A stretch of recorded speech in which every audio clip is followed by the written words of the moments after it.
All right, joining me now is Bill Franks. He is the Chief Analytics Officer at Teradata. He is here in the Buzz Lounge live. Thanks so much for joining us. Thanks for having me. You having a good time here so far? I always have a good time with partners. Yeah? What did you think about the keynote this morning? Very interesting. I think the idea that things are going to be disrupted, it's always been true to some degree. You can see the accelerating trend, especially in technology. And I think what people learn here at Partners is Teradata is doing a lot of things to try and keep on top of and ahead of the disruption that's coming, so we can ride the wave with it. Absolutely. Now, Bill, you're the author of The Analytics Revolution. This just came out, you said, 2 weeks ago? About 2 weeks ago, yep. Congratulations on that. Thank you. Tell us about the book. What does that mean? What is The Analytics Revolution all about? So I tie it to the core theme is tying the trend of analytics to the Industrial Revolution, meaning that before the Industrial Revolution, manufacturing was a very manual, artisanal, one-off process. To create a cup of glass, you had to have someone do it by hand. You could make customized and beautiful things, but it wasn't very scalable and wasn't very inexpensive. So the Industrial Revolution, suddenly you're able to create plates at scale for a very low price point with a very consistent quality. You give up a little beauty, you give up a little bit of the personalization, but we're willing to do that oftentimes. I think that's what we're seeing with analytics now, is that I grew up doing analytics, and I'm the artisan creating a custom perfect analysis for the exact problem. That works great for the high value problems. Doesn't work for a lot of these smaller problems. So what we're seeing is this trend of now organizations finding ways to scale and deploy analytics more broadly through semi-automated embedded processes, wherein it's just like an assembly line. It's cranking out very good, solid analytics at scale. We give up a little bit of the personalization and customization, but it's okay in those scenarios where it makes sense. When you look across big companies, they all have sort of the same issues across with HR or whatever, right, that they can just pop in these formulas and get the information out?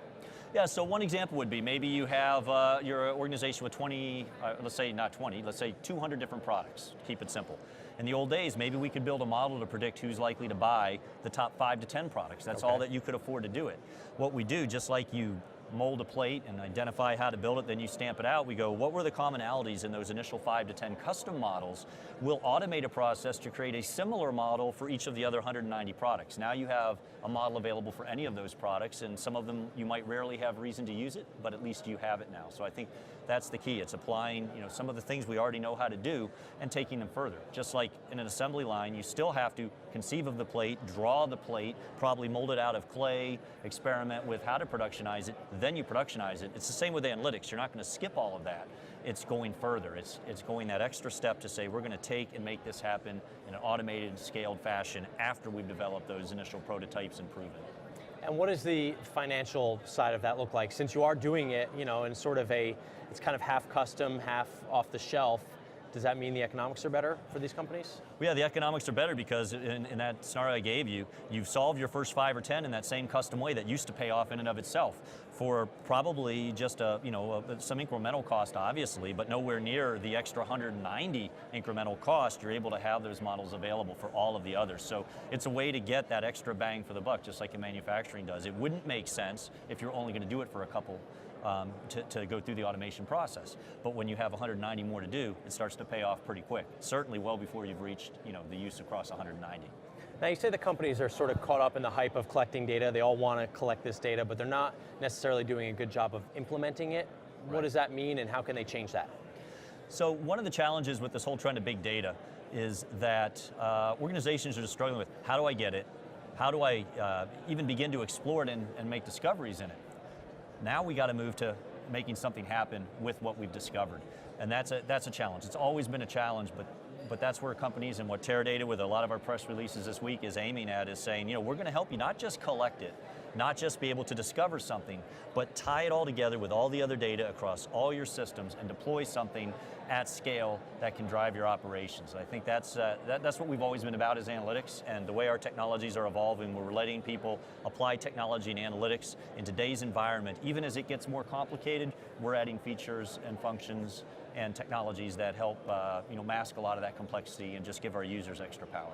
What else do you want the folks out there to know about what you're into, what you're hoping to learn here, what you're hoping to share here? I think it's just if you look at all of the trends in the marketplace, it all points towards more data is coming your way, more analytics are coming your way. There's really no point to fighting it at this point in time. I think coming to a show like Teradata Partners, we have our customers and prospects, media, get to see everything that we're doing and hear stories of what our customers are able to do. I think it's pretty impressive. That's what's kept me around Teradata for north of a decade now. And so I'm just excited to see how all this stuff continues to evolve. And the biggest change in that decade from when you first started to now? I think the biggest change is the broad acceptance of analytics as a core strategic component of what businesses do versus a little thing on the side, and organizations really truly being ready to invest in analytics, not necessarily in technology or in technology that serves an operational purpose and you also use it for analytics, but actually invest in analytics for the sake of the analytics. To me, that's a good thing, and I think that's going to continue to drive a lot of benefit for customers and I think a lot of business for Teradata.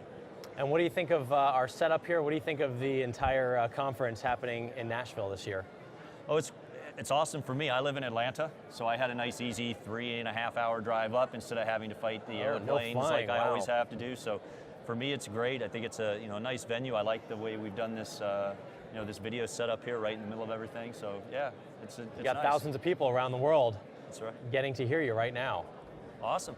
All right, Bill Franks, Chief Analytics Officer at Teradata and author of The Analytics Revolution. Go and get it. I love the book. It sounds great. Thanks so much for joining us today. Now we're going to go to our social media man, Sam Stanton. He is monitoring your tweets, your Instagrams, and your selfies from around the world. Sam, what is going on in the world of social media?